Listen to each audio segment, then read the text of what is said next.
Thanks, James. Just before we start, you'll be pleased to know we've sold all those wethers and we're carrying more ewes.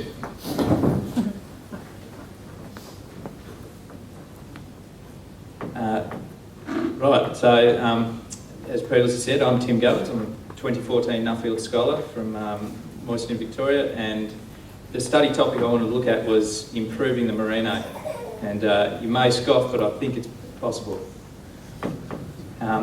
I'd like to thank Australian Wool Innovation. Their support has been fantastic, and their ongoing support for Nuffield has been great. And I'd also like to acknowledge the past scholars that have looked into lamb survival as well, because they've opened a lot of doors for me and beaten a path as well, which has just added, I think, weight to an excellent conversation that we need to have as farmers down the track.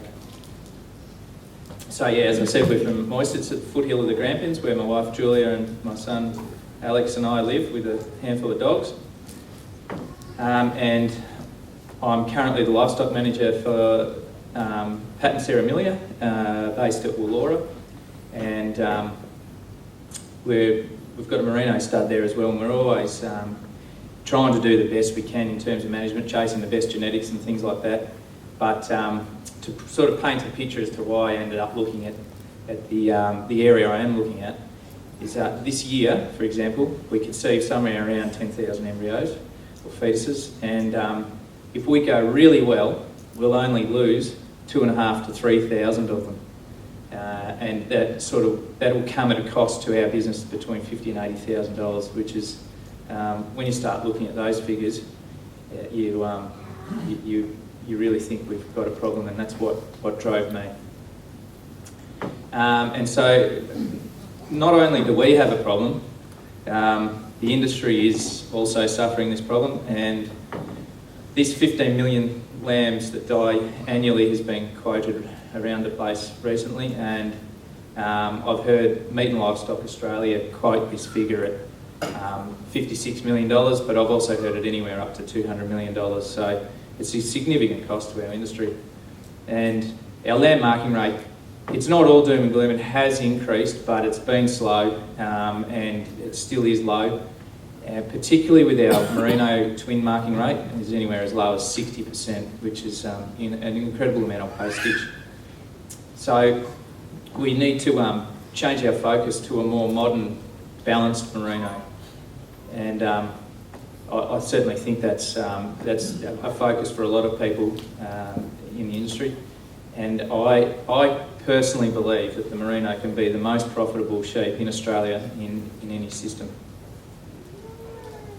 So my study topic, and I was thinking about it, so there's a lot of potential there. That's a common sight this year on our farm. We've got triplets everywhere, and it's just a sign of the nutritional management we put into them early, and the particularly kind lambing season we've had this year. So there is a lot of potential there. Whether she brings 3 into the lamb marking cradle remains to be seen. So the areas I wanted to focus on before I left were conception, the pre-lamb management, use of technology, post-lambing in the first 48 hours, and some weaning strategies. In terms of the use of technology, after talking to some researchers, farmers, and what I was going to get out of it, I really wanted to focus on electronic identification and DNA gene markers to see if there was something there. It really became a side issue. It was more a 1%er. I did meet some researchers or a researcher, John Hickford, at Lincoln University in New Zealand, and he has developed a gene marker for the cold tolerance. I did speak to some other researchers that thought maybe that needed a bit more development or a bit more work. And another big one I did see though is there is a DNA marker for foot rot, which you can also do through Lincoln University. The countries I visited. So I went to New Zealand twice, because you have to go there if you're looking at sheep and studying sheep. That's a must. The UK and Ireland with their intensive systems, but also I was surprised at their outdoor systems as well. And Uruguay. And Uruguay was particularly interesting to see how Australian sheep genetics have performed in a completely different environment. As I found out, when we have an El Nino, they have a La Nina, and they'd had about 1 metre of rain for the year by the time I'd got there. So what did I look at? I saw some intensive lambing systems, and this is on your top left there. It's a typical indoor lambing system in the UK, quite labour intensive, and from what I can gather, not many people could tell me how much subsidies were helping, but they certainly were. So in terms of Australian farming systems, the labour management, the labour costs are quite an impediment for us.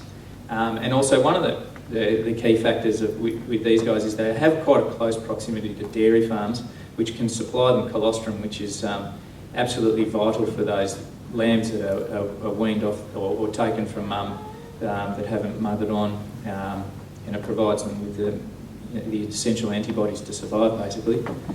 I did see an intensive system in New Zealand which they were mothering on triplets, so they'd go out they'd lamb their triplets near the shed, and they'd have their single bearing ewes nearby, and they would go out and, this is Andrew Freeman, I should mention, he would go out and select the odd twin out, so it would be either the biggest or the smallest. He would, triplet, sorry, he would take that back to the shed, bring the single bearing ewes in with their lambs, put them in a pen in the shed overnight, and they'd all mix up and the smells would mix up. By the morning, the lambs were desperately hungry. The ewes were just desperate for a lamb. They would tether her up and mother on 2 lambs, and the success rate was quite high. I can't tell you the exact figures, but it was, well and truly in the 90%. And he was claiming it was as little as $12 to do that whole program, or $12 per family unit, he called it, which I thought was quite interesting. Then I got to the extensive lambing systems of New Zealand and Uruguay and also Australia, and straight away lamb marking percentages were straight back down to sort of that 80%. And again, it was more a fibre focus as well, with a spin-off meat value. So some of the global issues that I came across, and I guess they were global consistencies with sheep. And it's no surprise, lamb losses are happening around the world and are of concern to farmers. There weren't many farmers that were very blasé about it. Extensive systems like ours, where we're lambing in big mobs, in big paddocks, with minimal shelter and minimal protection, basically had the results I thought, and the survival was low. Traditional markets, it's an interesting one. I saw the Europe grid in action in the UK, and basically that's a classification of how the carcass looks. So the best carcass is the squarest carcass, and it usually comes out of a Beltex type sheep. But those animals were nearly almost always unable to have a lamb unassisted, which, so that's not all that good for the farmer, so it makes it quite intensive. But he has the best looking lamb in the market. Nothing to do with eating quality or anything like that. And breed societies are very influential all over the world, really. And I talked to Dowie Jones, the founder of Innovis, who are making some serious inroads in their stud program. He told me that 70% of all rams sold in the UK have minimal or no objective measurement based around them.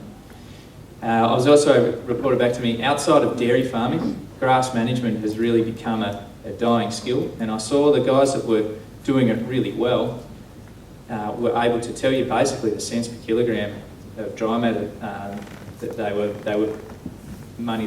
producing back. And so that really focused me in on something I didn't actually expect to go and learn about grass management, but I've certainly come back with a bigger focus on it. Sound feet. If you don't have sound feet, you're basically, you've got no foundation to build your animal on. And we see here in Australia, and that gruesome looking picture up there is a foot that has had a screw worm come up its leg from a foot rot infected hoof there, and this the fly lands on the wound, lays its eggs, and the screw worms do as they say, and it's not the best outcome for those sheep. So foot rot is, they're really dynamite on foot rot in South America, more particularly Uruguay. We've also been able to make some inroads in our property, but it was also something I wanted to find out if there were, what other issues were there, and there were a lot of abortion-causing diseases about the place. But to talk to a New Zealander about whether they vaccinate for Campylobacter is like asking a farmer if they use a 6-in-1 Clostridial vaccine, which is just common practice, whereas it's only very, very recently become a practice at all for Australian sheep farmers. And anecdotally for us, we were able to increase our land marking percentages in our maidens from about 45% back up to about 80%, simply by using a vaccine against a disease that was prevalent on the farm. And I would add that we blood tested first, so that issue is not uncommon around the world. As I discussed about breeding values, they're just not being widely used. And one of the standout factors to me, and we've heard a bit about it today through some of the forums, discussion groups have just been absolutely critical in getting farmers that have got the capability but not the knowledge to take that knowledge and the capability and put it together and turn it into a productive system. I saw a lot, I mean there's a good one, Lifetime Ewe Management going. There's also Better Beef in Ireland and a Focus Farms group, and all of them have reported significant gains in their businesses. So the key findings. Anywhere I travelled, I discovered that we were always getting back to the lamb birth weight discussion. And I was talking to a researcher at Scottish Agricultural University, and he said to me basically, your weaners are going to be heavier for every extra kilo of birth weight there. And I got to speak to Kathy Dwyer, a world-renowned sheep behaviourist researcher, and she was telling me about a breeding value they've developed around lamb vigour, and this breeding value is over 20% heritable. I thought, well, there's the answer. We've got it straight away. But the catch is you have to be on every birth site, and you have to record the movements of every lamb as it's born and the time it takes to stand and suckle.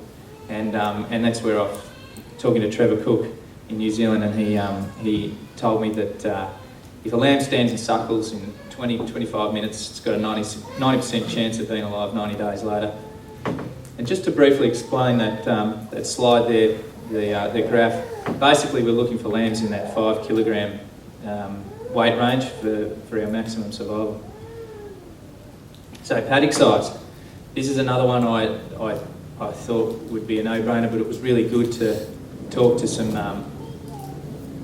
consultants and farmers that actually put some framework and some research into it around New Zealand particularly, and I talked to a farmer turned consultant, Peter Young, and that figure was interesting. That this is for Merinos, anything over 20 hectares.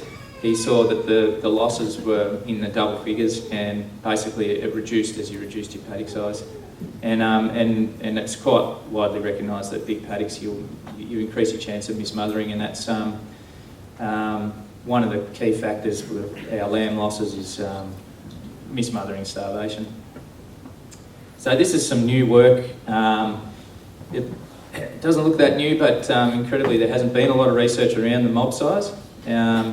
And it's some new work that I'm talking to Lyndon Kubel with Best Wool, Best Lamb and DPI, and they've got some preliminary findings. And so for every extra 100 Merino ewes in the mob at lambing, twin lamb marking rates declined by up to 10%, and that was for around 150 to 200 ewes in the mob. So that's a pretty significant finding that we can use, and we are currently using in our operation. So pasture utilisation. This is one I thought we were going pretty well at, but when I went to New Zealand I realised how much grass we were actually wasting. And I got to spend some time with a good friend of ours, Joseph Leonard, excuse me, on his dairy farm in Ireland. And that ryegrass pasture stand there is 20 years old.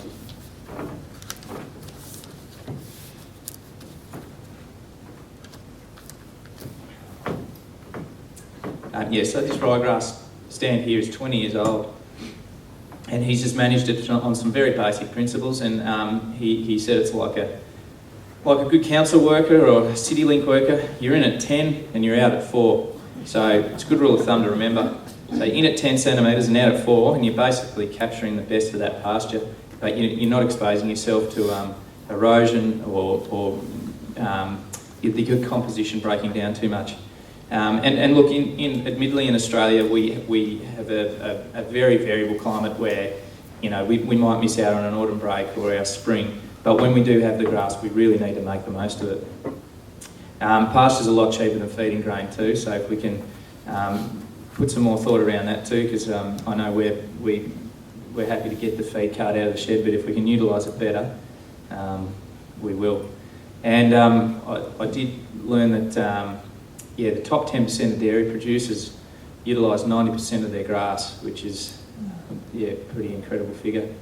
And in terms of pasture utilisation, it's how we can manage our ewes whether they're fit, because we want fit ewes, not fat ewes. So we don't want ewes overfed, carrying a lot of condition, because they cause us a great deal of issue down the track. We've had problems with dystocia, ewes with abscess stop eating, and that causes, I have to use a technical term, I think it's the beta hydroxybutyrate levels to increase, which then, if they don't elevate too high, the lambs are still born live, but they can be good, big, healthy lambs, but they're born dopey because that level of BIH has spilt over into the placenta, and these lambs, you don't understand why they're not getting up, but basically they've had a bit of toxicity.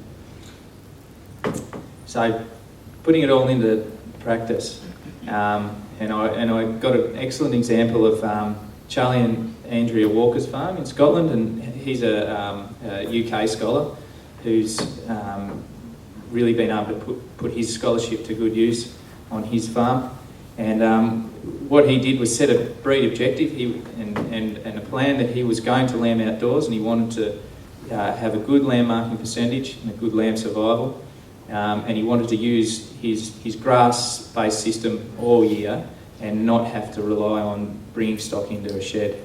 And he was putting it in place really well, and he was able to, using simple electric fencing, managing his pastures, he was able to maintain the quality of the autumn feed that he carried over into winter and strip graze it, but not destroy his paddocks for spring over winter.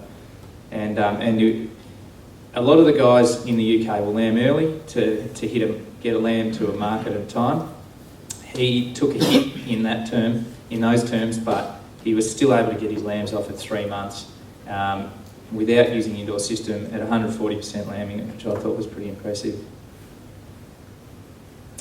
So what would my recommendations be from travelling and having a look at the sheep industries around the world and different lambing systems? We need to have breed objectives. This just sets our pathway. This sets, particularly with the Merino breed, it sets what we want to achieve out of it, how we're going to get there. And we need some breeding values when we're buying our sires. I got to speak to Mark Ferguson, who's done a lot of his research work in Australia, that he's since moved to New Zealand. And just simply by selecting sires with an extra 1 millimetre of fat in their genetic fat breeding value can halve the weaner death rate, and it also has many other spin-over effects in terms of carrying condition in dry climates. So the further we go north, where maybe the seasons or the grass growth is a bit less, we can still maintain a good condition in our ewe. Anything undesirable in our sheep are basically, we're carrying passengers, and we really don't want to be doing that. We need to be identifying sheep that are losing lambs, so to go back to Kathy Dwyer's point that she made, we can't be on every birth site, but what we can do is identify ewes that didn't bring lambs into the lamb marking cradle, and that make a huge difference. This is something that, you know, when you're growing up in the wool industry, that this is the holy grail. You know, we want to pile the wool on, and you don't want to be stripping it off, and there's too many rams out there that are taking it off. But I think we maybe need to question ourselves as merino breeders that maybe it isn't the holy grail anymore, and we can go and use some breeding values, and we can change our thinking a little bit and still have a profitable animal that's well balanced.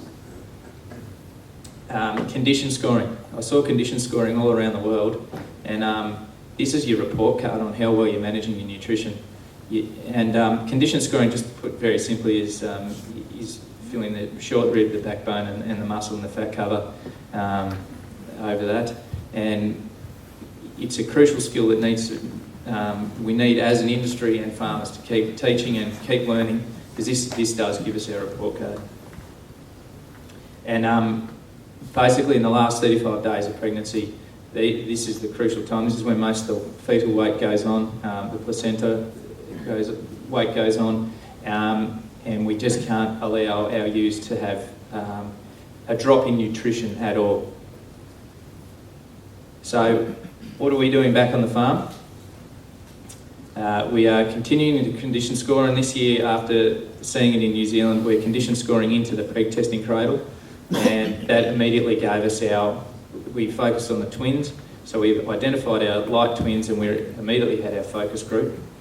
We're not wasting pasture. You can see that picture of the clover there. That's an utter waste of grass. We couldn't utilise that, and then ends up a big paddock of dried down clover that blows in summer.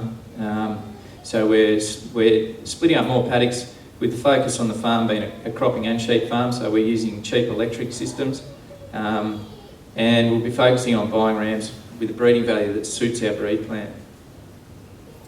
So again, Dowie Jones was an interesting guy.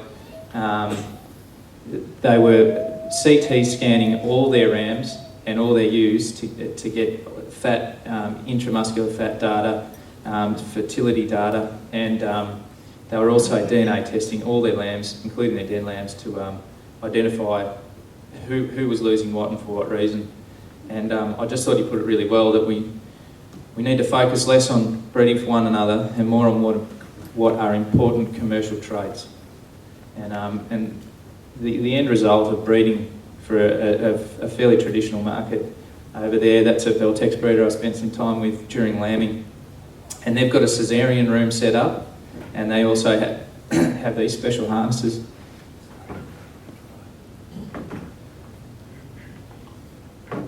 They have these special harnesses to stop the ewe's uterus coming out after birth. So it's just, and he said himself that if he was any younger, he would change his breed. So finally, I'd just like to say thank you, and thank you for coming along today and listening. And I want to thank my family, particularly my wife Julia, who's been absolutely through the mill lately, and we've had a lot on. In the start of this journey, we didn't have a small child, and now we do. We've had bushfires, we've lost family members, we've had new job opportunities, and a lot going on. So it's been pretty full on while I've been away as well. All the contacts you meet and the people that set it up for you, and people that are willing to let you into their houses, and it's just incredible how willing people are to help you learn. My employers, Pat and Sarah Millier, have been great and great support. My GFP group, I consider them lifelong friends. Nuffield Australia for I suppose just seeing the potential and giving me a chance, and I sincerely hope I can repay that. And again, I'd like to thank Australian Wool Innovation.